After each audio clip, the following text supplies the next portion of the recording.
we welcome Mr. Alan Hernandez, and he is a managing editor of FHM. Welcome. So my first question to Mr. Alan, what do you do as an editor? Yeah.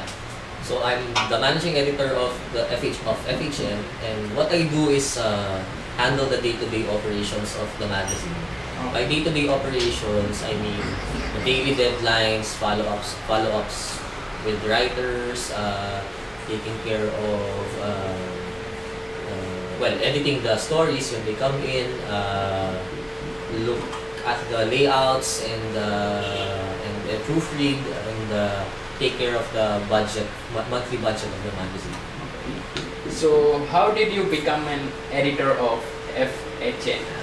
Actually, it's a long story. I did not plan to become a writer or an editor for any magazine. Kasi I was a philosophy major in college, and the plan was for me to go. My plan was to go into law school, but along the way, I kind of I did take the UP Law Aptitude exam.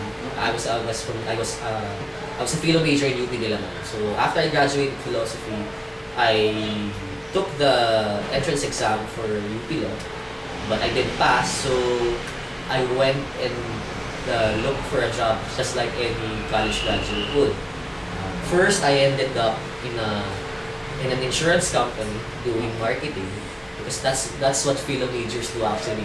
Ang mga philo majors kasi either they go into law or they teach or they do something else. Kasi nga, di ba, very general in philo. So anyway, I joined that company for about 3 months, and then I resigned because I immediately realized that I wasn't into that kind of profession. I bumped for around 2 to 4 months, and then looking at the classified ads one week, just like any college graduate looking for a job would again. I stumbled into an ad from the Inquirer. They were looking for a proofreader. So when you're a proofreader, what you really have to, the skill that you really have to have is mastery of the English language in the written sense. So kailangan reader ka, kailangan master mo yung mga English na ganyan. So I tried out, and then I got in.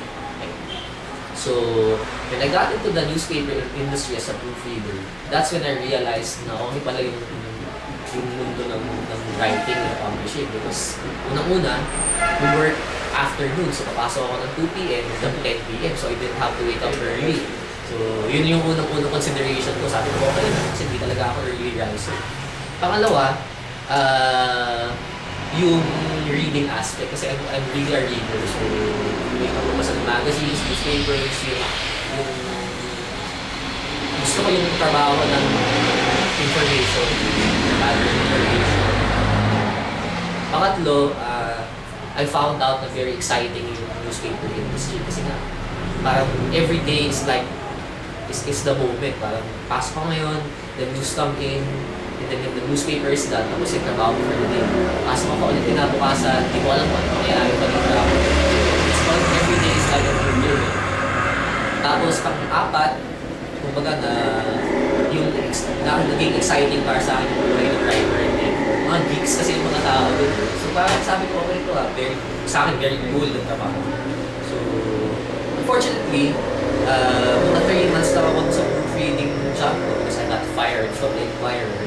Pero by that time, malinaw na sa akin I wanted to be a writer after experiencing the life. So after nun, I decided that I wanted to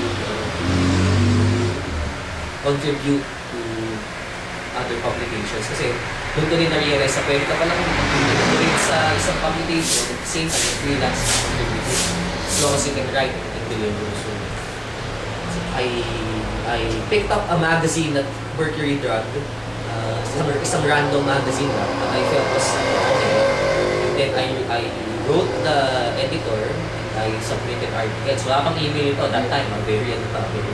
Around 1997, 96. So, the editor of that magazine liked what I wrote, but they had no openings for editors. So, she referred me to her boyfriend at that time, who turned out to be the entertainment editor of Manila Times around that time. So, referred me to the editor. The editor took me in as a contributing writer. And then from then on, I started writing for their Sunday issue.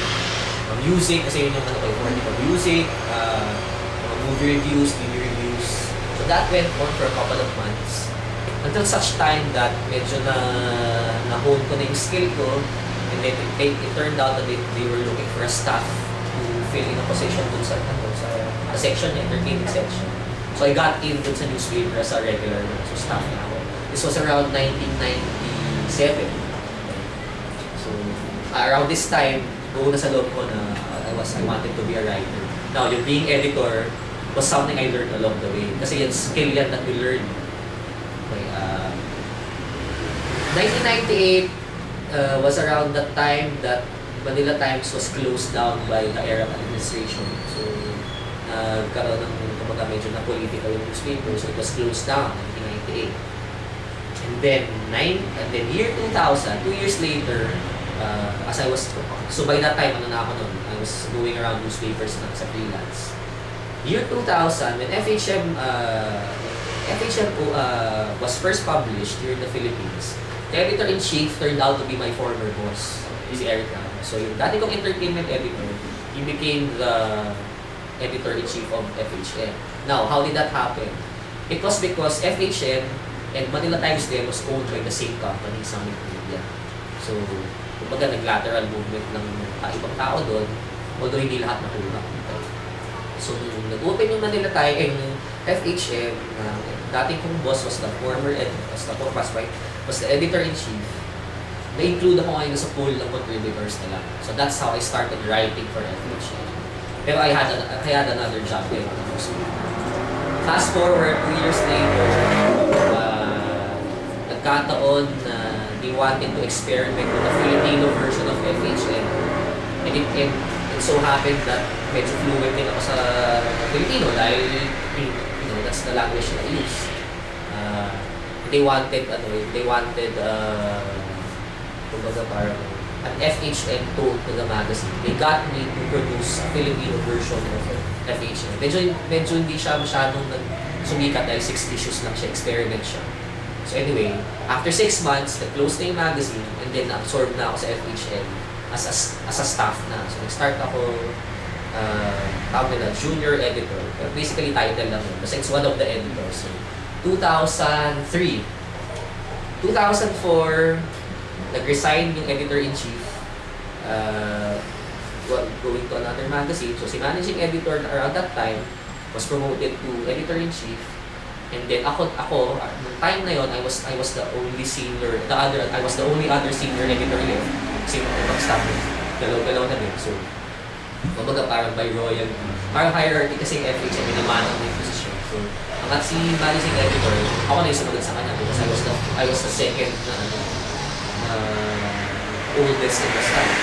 So, since 2004 hanggang ngayon, I'm holding the job of managing editor. So, all in all, it was all an accident. So the other question is, you were fired from...